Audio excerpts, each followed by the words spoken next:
Welcome back to Let's Make a Game, a channel about making computer role-playing games using the free program Twine and the Sugarcube format for Twine. In this video, I would like to continue talking about my current project of trying to code a complete game in 30 days. It is day 27 of the 30-day challenge. So last video I got up to branching code number 8, so I'm going to finish talking about the branching codes, and then I'm going to talk about two things that I wish I'd done differently. So code 9 refers to branching based on the presence or absence of a particular keyword. Which keyword we're looking at is stored in slot 2 of the relevant part of the $paras array. Where to go if that keyword is present is in slot 3, and where to go if it isn't present is in slot 4. So we look at that slot of the $keyword array, which, as the name suggests, is where we store the different keywords that the player has got during this particular run of the game.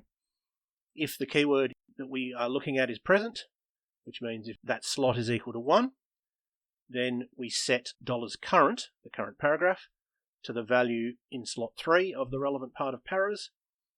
If that's not the case, then that slot of $keyword must be either undefined, meaning that nothing has happened in regard to that slot, or it's equal to 0, meaning that it was specifically set to 0 during the course of the game.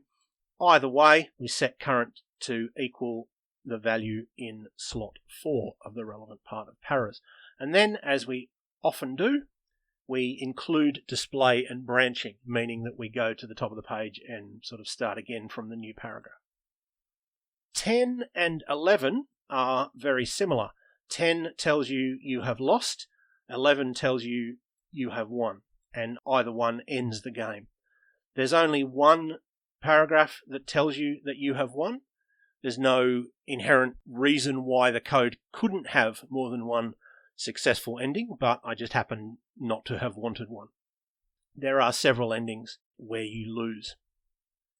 This code here just goes through all of the slots of the attribute underscore value array that are in use and sets them to a value of just the character dash. And the reason that it does that is because I felt that having all of the attributes sort of blank, just having a dash rather than having a number, which is what happens throughout most of the game, gives more of a feeling that the game is over. At least it does to me. And that is all of the different codes. So, I'd now like to talk about two things that I wish that I had done differently. First of all, I wish that I had used words for branching instead of numbers. Having numbers, and those numbers having an arbitrary connection to what they represented, meant that it was easy to forget and put the wrong numbers in. And I found when I was debugging it that I had done so a fair few times.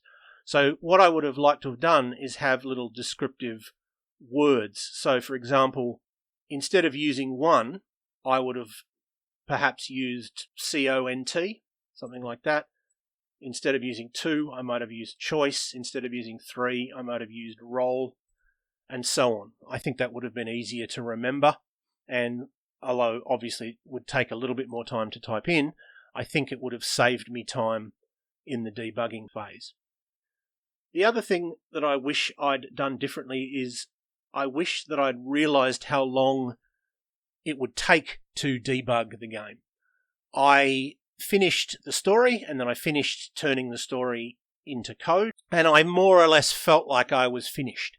And it very quickly became apparent that that was not the case, and that I had quite a long way to go. And that is, of course, a bad feeling. It's always a bad feeling to realize that you're further from the finish, that you've gotten less done than you thought you had. And I continued, partly because I have a YouTube channel and I have to make a video about what I've done, and so that sort of spurred me to continue. But if I was doing this purely for my own amusement, I might have just been sort of disappointed and kind of given up, or at least released the game with several bugs and not really worried about it as much. So that might be something that's useful for you if you're doing your own games. Be prepared for that. Be prepared for knowing that when you've finished the story, you haven't actually finished. There's a lot of debugging to go. So that seems to be all we have time for. I will leave it there for now. I hope that was useful or interesting to at least some of you, and I hope you will tune in next time.